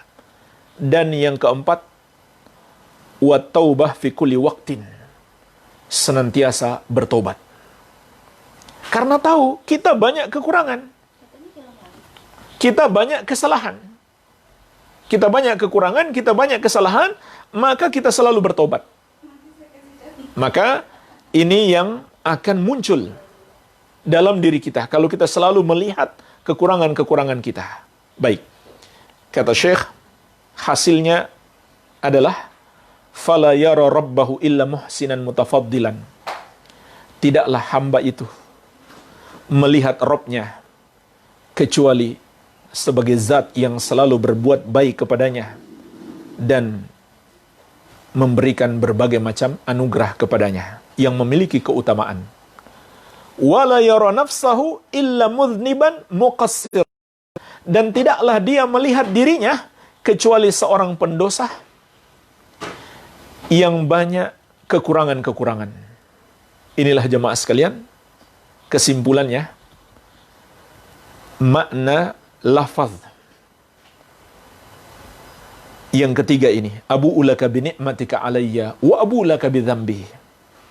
Aku akui nikmat yang engkau anugerahkan kepadaku dan aku akui dosa-dosaku kepadamu. Maka hamba senantiasa memandang Allah sebagai zat yang selalu berbuat baik kepadanya, pemilik keutamaan, tidak punya kekurangan sedikit pun, tidak pernah menzoliminya, tetapi selalu berbuat baik kepadanya. Kemudian dia lihat dirinya, maka dirinya lah yang zalim. Dirinya lah yang menzolimi dirinya sendiri, yaitu dengan melakukan perbuatan-perbuatan dosa dan amalan-amalan yang kurang. Amalan-amalan yang kurang. Iya.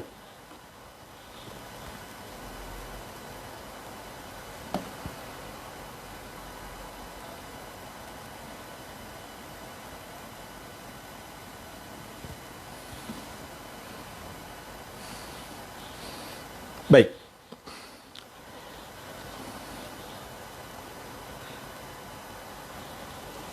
Jadi, jemaah sekalian, kita akui nikmat Allah yang diberikan kepada kita, ini juga sama dengan surat An-Nahl ayat 53, Allah menegaskan, وَمَا بِكُم مِّن نِعْمَةٍ فَمِنَ اللَّهِ. Apapun nikmat yang ada pada kalian, maka itu dari Allah Azza wa Jalla. Kemudian Syekh juga mengatakan, wa abu'u laka bidzambi, aku mengakui dosaku. Ini juga mencakup dosa dari dua sisi. Mencakup dosa dari dua sisi. Iya. Yang pertama, kekurangan-kekurangan kita dalam amalan. Kekurangan-kekurangan kita dalam amalan. Yang kedua, perbuatan-perbuatan maksiat yang kita lakukan. Jadi ini cakupan dosa yang kita akui kepada Allah. Yang pertama, kekurangan dalam amalan kita. Dan inilah jemaah sekalian hakikatnya. Dalam amalan kita banyak kekurangan. Dan inilah rahasianya. Mengapa setelah sholat, pertama kita ucapkan istighfar. Kita mohon ampun kepada Allah. Padahal baru saja sholat, melakukan amalan yang paling agung. Bukan baru bermaksiat. Baru sholat, tapi disuruh istighfar. Baru sholat, tapi disuruh istighfar. Kenapa? Karena dalam sholat kita banyak kekurangan. Baik, kemudian yang kedua, ditambah lagi dengan dosa-dosa kita yang lain. Iya. Pelajaran berikutnya jemaah sekalian, yang kita bisa petik dari sini, dari kalimat abu'u laka bi ni'matika alayya wa abu'u laka bi dzambi. Aku akui nikmatmu kepadaku. Wa abu'u bi dzambi, dan aku akui dosaku. Ini mengingatkan kita jemaah sekalian, Sebagaimana yang dikatakan para ulama salaf dahulu, bahwa hidup kita ini senantiasa berada dalam dua sisi. Pertama, nikmat Allah kepada kita. Yang kedua, dosa-dosa kita kepadanya. Subhanallah. Allah terus-menerus memberikan nikmat kepada kita. Tapi kita banyak berbuat dosa kepadanya. Maka jemaah sekalian, kalau begitu solusinya apa? Nikmat yang Allah berikan kita syukuri, dosa kita mohon ampun dari Allah. Inilah makna yang terkandung dalam Sayyidul Istighfar. Kita syukuri nikmat yang Allah berikan dan kita mohon ampun dosa. Sebagaimana dinukil dari sebagian ulama salaf, mereka mengatakan, inni usbihu baina ni'matin wa dzambin. Fa uridu an uhditsa lin ni'ma syukra wa lidzambi istighfara. Sesungguhnya aku masuk waktu pagi berada dalam nikmat Allah dan dosa yang aku lakukan. Maka aku ingin mensyukuri nikmat Allah dan memohon ampun atas dosa kita. Jadi jemaah sekalian, ini yang harus kita lakukan. Mensyukuri nikmat dan memohon ampun dosa. Oleh karena itu kita ucapkan setelah itu, faghfirli, maka ampunilah aku. Abu ubi dzambi faghfirli, aku akui dosaku, maka ampunilah aku. Kita mohon ampun dosa. Kemudian kita masuk bagian akhir dari Sayyidul Istighfar. Kalimat yang keempat. Fa innahu la yaghfiru dzunuba illa anta. Ada satu kalimat yang sebelumnya terlewat tadi. A'udzubika min syarri ma sana'tu.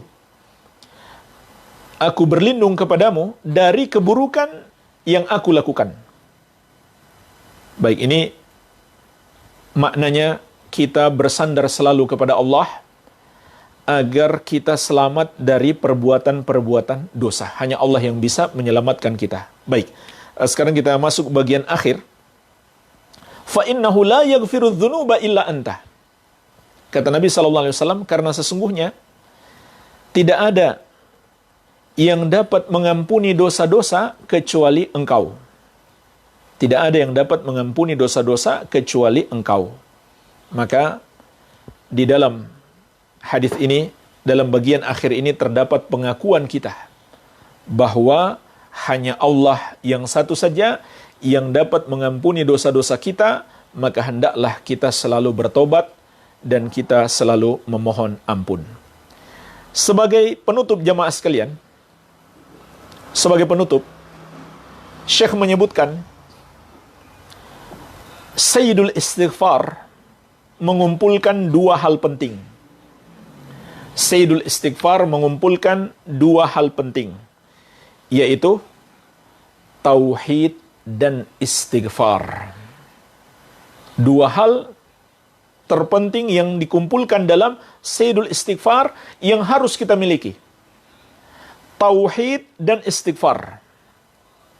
Mentauhidkan Allah dalam semua bentuknya. Dalam rububiyah, uluhiyah, dan al-asma' wa sifat.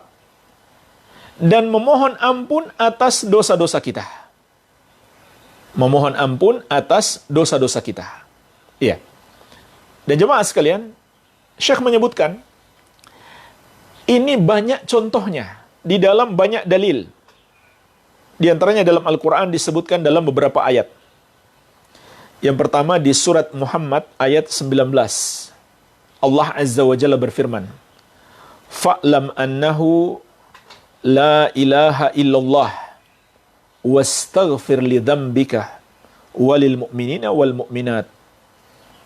Ketahuilah bahwasannya la ilaha illallah, tidak ada yang berhak disembah kecuali Allah. Wastaghfir li dzambika walil mu'minina wal mu'minat, dan beristighfarlah, mohon ampun atas dosamu dan juga mohon ampun untuk kaum mukminin dan mukminat. Perhatikan, dalam ayat ini juga dikumpulkan dua hal. Pertama tauhid dalam la ilaha illallah. Yang kedua istighfar, mohon ampun.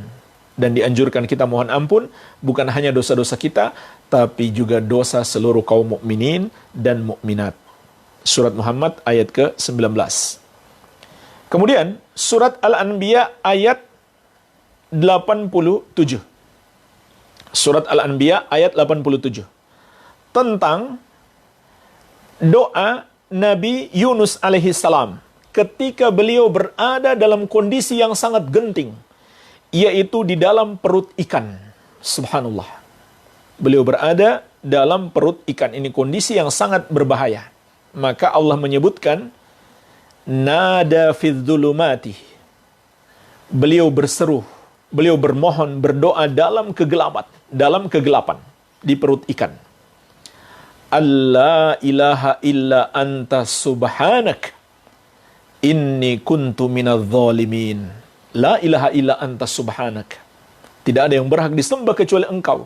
Maha suci engkau. Ini tauhid. La ilaha illa anta, tauhid.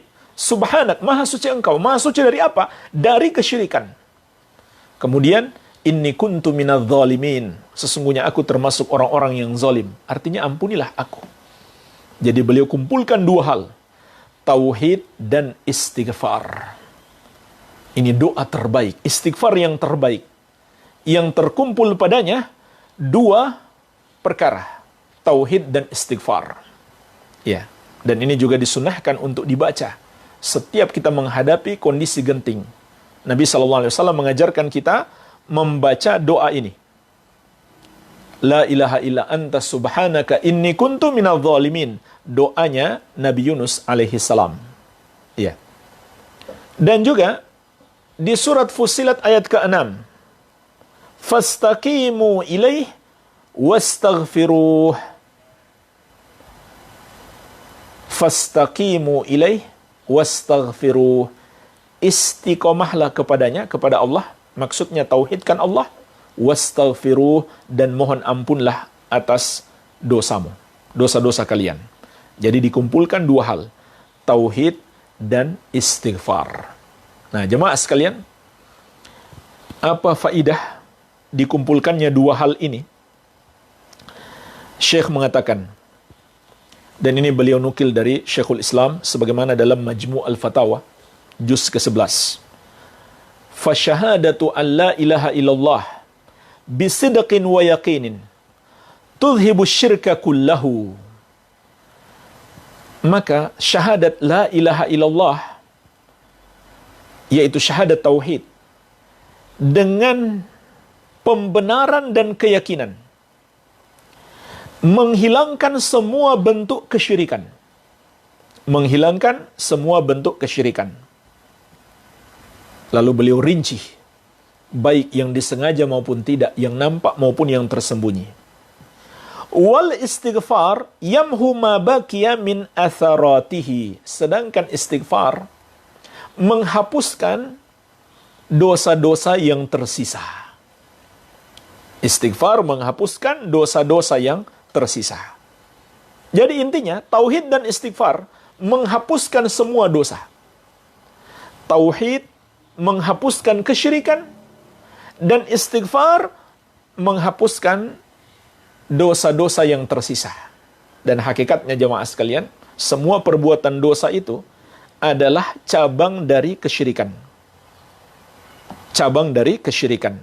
Sehingga kata Syekh, "Fattauhidu yudhibu asla syirki wal istighfar yamhu furu'ahu." Maka tauhid menghilangkan pangkal kesyirikan,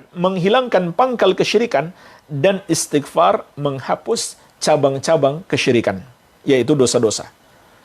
Kesimpulannya kalau begitu kata Syekh, fa ablaghus tsana qaulu la ilaha illallah wa ablagud du'a qaulu astaghfirullah. Sebaik-baik pujian kepada Allah, sebaik-baiknya zikir adalah ucapan la ilaha illallah. Dan sebaik-baiknya doa adalah ucapan astaghfirullah. Jadi dua hal ini, tauhid dan istighfar, menghancurkan semua perbuatan-perbuatan dosa, dan semuanya terkumpul di dalam sayyidul istighfar. Iya. Dan bagian akhir jamaah sekalian, Syekh memberikan 8 poin yang terkandung di dalam sayyidul istighfar. Yang pertama, tauhid uluhiyah. Ini yang paling penting untuk diperhatikan. Kita mengesahkan ibadah hanya untuk Allah semata. Yang kedua, tauhid rububiyah. Meyakini Allah dialah pencipta, penguasa, dan pengatur seluruh makhluk. Yang ketiga, pengakuan terhadap perjanjian kita dengan Allah, yaitu untuk selalu tunduk pada aturan-aturan Allah. Kemudian yang keempat, balasan terhadap janji Allah, pengharapan terhadap janji Allah apabila kita melakukan apa yang Allah perintahkan dan menjauhi apa yang Allah larang. Yang kelima, memohon perlindungan kepada Allah dari keburukan diri kita. Memohon perlindungan kepada Allah dari keburukan diri kita. Yang keenam, menyandarkan nikmat-nikmat selalu kepada Allah yang satu saja. Semua nikmat datangnya dari Allah. Ini bagian dari kesyukuran. Kemudian yang ketujuh, menyandarkan perbuatan dosa dan terjadinya kesalahan pada diri kita. Kita sandarkan kepada diri kita, kita yang salah. Jangan kita menyalahkan Allah. Kemudian yang kedelapan, adanya kemauan yang besar dalam diri kita untuk mendapatkan ampunan Allah, dan kita akui tidak ada yang bisa mengampuni kita kecuali Allah semata-mata. Inilah jemaah sekalian, kesimpulan 8 pelajaran, 8 kandungan sayyidul istighfar. Walhamdulillah, selesai ringkasan sebuah kitab yang disusun oleh Syekh Abdul Razak Al-Abbad hafizahullah ta'ala. Ya, silahkan bagi yang ingin mendalami, ya, kitabnya beliau berjudul Syarhu Hadithi Sayyidil Istighfar, penjelasan hadis Sayyidul Istighfar, disusun oleh Syekh Abdul Razak bin Abdul Muhsin Al-Abbad Al-Badar hafidhahumallahu ta'ala. Baik jemaah sekalian, kita cukupkan dulu. Masih ada tersisa 2 hadis di bab ini. InsyaAllah kita lanjutkan pembahasannya di pertemuan yang akan datang. Ada tersisa waktu untuk tanya jawab, saya persilahkan. Baik, ini sudah ada pertanyaan masuk melalui Zoom. Ustadz, jika waktu berdoa terbatas, misalnya karena segera masuk waktu sholat subuh, apakah kita mengutamakan doa-doa memohon ampunan atau doa spesifik menyangkut hajat kita? Hajat kita yang paling utama adalah memohon ampunan Allah. Itulah hajat kita yang paling utama, adalah memohon ampunan Allah Azza wa Jalla. Ini perlu diluruskan dulu. Itu harus menjadi hajat kita yang paling utama. Maka kalau begitu, itulah yang lebih afdal untuk kita minta kepada Allah Subhanahu wa ta'ala. Dan kalau Allah sudah mengampuni kita, menunjukkan Allah mencintai kita, menyayangi kita. Dan jika Allah mencintai dan menyayangi kita, semua hajat kita akan dikabulkan oleh Allah Azza wa Jalla. Sebagaimana di dalam hadis Qudsi, Allah berjanji kepada orang-orang yang Allah cintai dan sayangi, wala in sa'alani la'utiyannahu wala in ista'adzani la'u'idhannahu. Kalau dia minta sesuatu kepadaku, pasti aku kabulkan. Kalau dia memohon perlindungan kepadaku, pasti aku lindungi. Iya. Jadi tetap didahulukan istighfar, ini yang paling utama.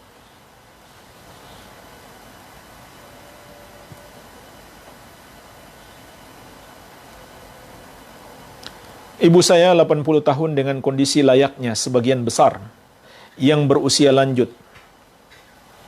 Lebih sensitif emosional, sering lupa, sedih sendiri, di rumahnya banyak terpasang foto makhluk hidup, masih yasinan untuk keluarga yang sudah wafat. Hiburannya adalah TV yang menurut kami lebih banyak mudaratnya. Sementara itu saya tidak terlalu senang anak-anak ikut melihat tontonan beliau. Agak sulit menasihati untuk meninggalkan hal tersebut. Beliau sepertinya lebih senang kami dan anak-anak tinggal menemani beliau. Bagaimana bentuk bakti kami sebagai anak dengan kondisi yang dalam beberapa hal bertentangan dengan prinsip kami? Bagaimana sholat kami di tempat yang banyak terpasang foto? Kami jadi jarang mengajak sholat berjamaah dengan beliau karena banyak foto dan lebih memilih sholat di kamar yang tidak ada fotonya. Berusaha semampu mungkin untuk memberi nasihat. Dan ingatlah, tugas kita hanya memberi nasihat. Hidayah di tangan Allah Azza wa Jalla. Jadi, tugas kita hanya memberi nasihat. Hidayah kita serahkan kepada Allah Subhanahu wa ta'ala. Yang penting kita sudah berusaha. Dan juga doakan semoga Allah berikan hidayah dan semoga Allah mengampuni kesalahan-kesalahan beliau. Kemudian yang kedua, memang penting kekhusyukan sholat sehingga kita tidak sholat di tempat yang ada foto-foto karena itu akan merusak atau mengganggu kekhusyukan sholat. Ya. Dan itu juga termasuk penghalang malaikat masuk ke dalam rumah. Jadi penghalang rahmat Allah. Sebagaimana Nabi SAW mengingatkan, innal malaikata la tadkhulu baitan fihi kalbun wala surah. Sesungguhnya malaikat tidak akan masuk rumah yang padanya ada anjing dan ada gambar bernyawa.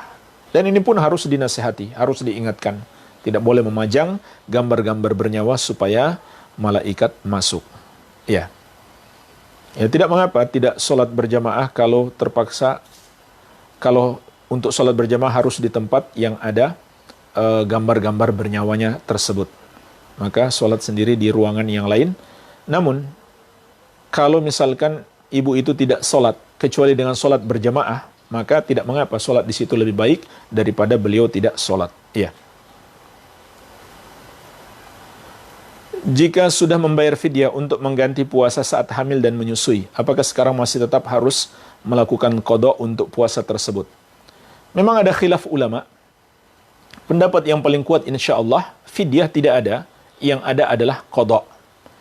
Karena dua dalil. Yang pertama, hadis Abu Daud dari Anas bin Malik Al-Ka'bi radhiyallahu anhu, Nabi sallallahu alaihi wasallam mengatakan, "Innallaha wada'ah anil musafiri syatra salati wa as-sawma anil murdi wal hublah." Atau kama qala alaihi salatu wassalam.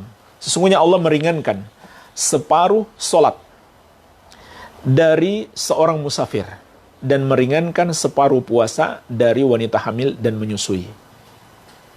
Dari musafir, wanita hamil dan menyusui. Baik.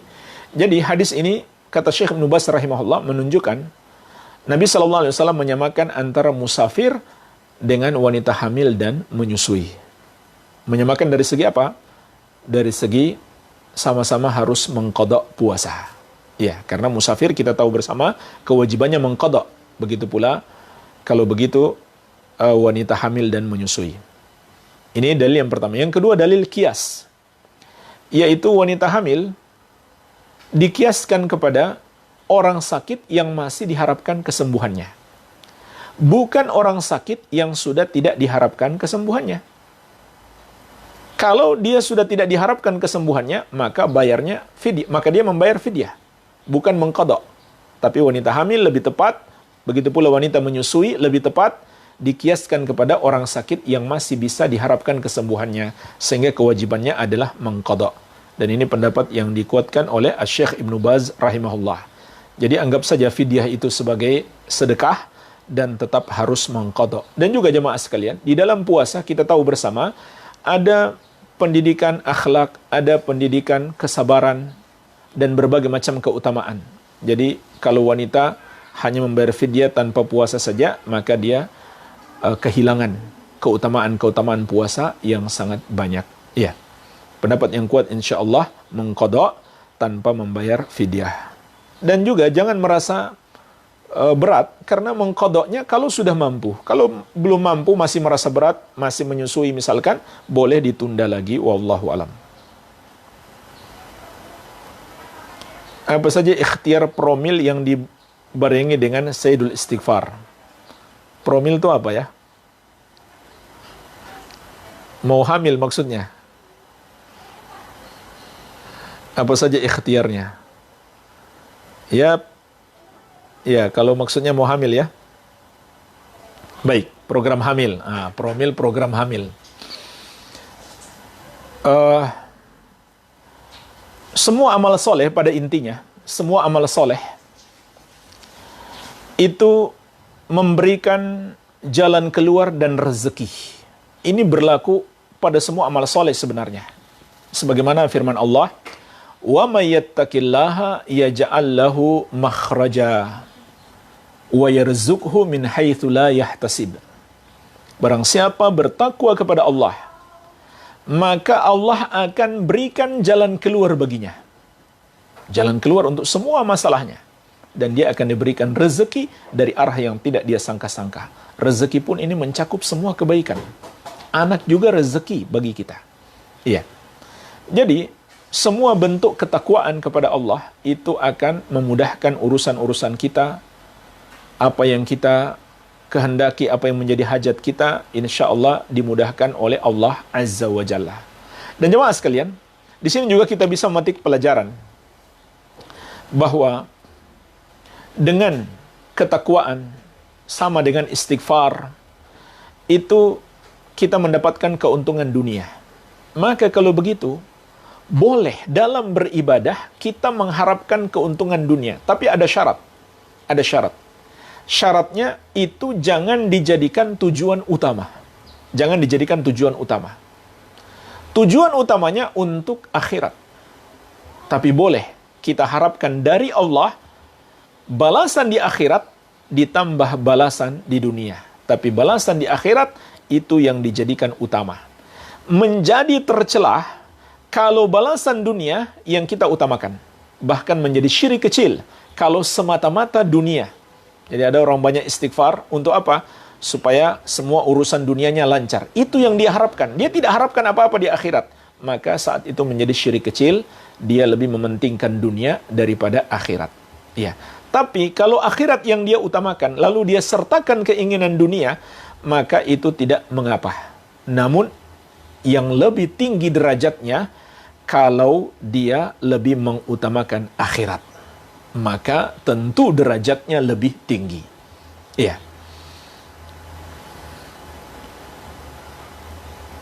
Maka kesimpulannya, jawabannya, semua amal soleh insya Allah membantu kita untuk hajat-hajat kita. Iya. Dan semakin tinggi tingkat amal soleh tersebut, maka semakin membantu kita untuk semua hajat-hajat kita. Iya. Termasuk jamaah sekalian yang sangat dianjurkan adalah bersedekah, menolong orang-orang yang kesusahan. Ini juga termasuk pintu kemudahan atas semua urusan-urusan kita. Begitu juga tentunya berdoa, memohon kepada Allah apa yang menjadi hajat kita. Karena Allah juga berjanji, "Ud'uni astajib lakum." Berdoalah kepadaku, maka aku akan mengabulkan doamu. Bagaimana dengan boneka mainan anak-anak yang berbentuk manusia? Apakah boleh atau tidak? Jawabannya tidak boleh. Kalau dia betul-betul berbentuk manusia, itu tidak boleh. Mungkin ada yang mengatakan, kan Aisyah dulu bermain boneka juga. Maka kita katakan, tidak mungkin boneka Aisyah seperti boneka hari ini. Ya, jadi tidak masalah boneka bagi anak-anak, asal jangan sama persis seperti bentuk manusia atau bentuk hewan. Ya, karena kategori gambar bernyawa itu adalah manusia dan hewan. Ya. Nah, contoh yang sangat bagus itu mungkin seperti mobil-mobil dikasih mata atau dikasih mulut, itu tidak mengapa. Karena mobil bukan gambar bernyawa. Ya, ini satu contoh permainan anak-anak, tapi tidak masalah. Tapi kalau dia berbentuk persis seperti manusia, maka hendaklah dihindari. Ya, karena itu termasuk gambar bernyawa. Dan bonekanya Aisyah tidak mungkin seperti bentuk manusia, karena di zaman itu nggak mungkin mereka bisa membuatnya. Iya. Pertanyaan terakhir, bagaimana memajang foto ulama? Apakah boleh? Maka ini lebih berbahaya. Memajang foto para ulama itu lebih berbahaya. Iya. Karena ini termasuk pintu kesyirikan. Pertama itu gambar bernyawa, walaupun kita akui ada khilaf ulama tentang masalah foto. Sebagian berpendapat itu gambar bernyawa, sebagian mengatakan tidak termasuk gambar bernyawa. Kalau kita mau hati-hati, maka kita hindari lebih baik. Itu lebih hati-hati.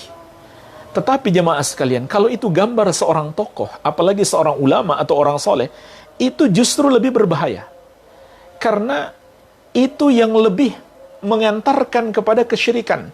Sebab manusia cenderung memuliakan orang-orang soleh. Sehingga kalau dia memuliakan orang soleh dengan cara yang tidak sesuai petunjuk Nabi SAW, itulah pintu kesyirikan. Dan faktanya jemaah sekalian, ini sudah terjadi. Ya, mungkin ada yang pernah lihat di sebagian rumah atau di rumah makan atau di kantor, di tempat usaha, memajang foto seorang guru. Ternyata sebagian orang yang memasang itu bukan sekedar kenang-kenangan, mengenang gurunya tidak, tapi sudah ada keyakinan lain. Apa keyakinannya? Bisa tolak bala, bisa meraih manfaat dengan itu, dan lain-lain. Maka itu sudah syirik. Foto kiainya, foto orang soleh itu, kalau begitu sudah menjadi jimat. Jadi, itu justru lebih berbahaya foto orang-orang soleh. Ya. Walhamdulillah, ini yang bisa kita sampaikan. Semoga bermanfaat. Lebih dan kurangnya saya mohon maaf. Wabillahi taufik. Subhanakallahumma bihamdik. Asyhadu an la ilaha illa anta. Astaghfiruka wa atubu ilaik. Wa sallallahu ala nabiyina Muhammadin wa alihi wasallam. Walhamdulillahi rabbil alamin. Wassalamualaikum warahmatullahi wabarakatuh.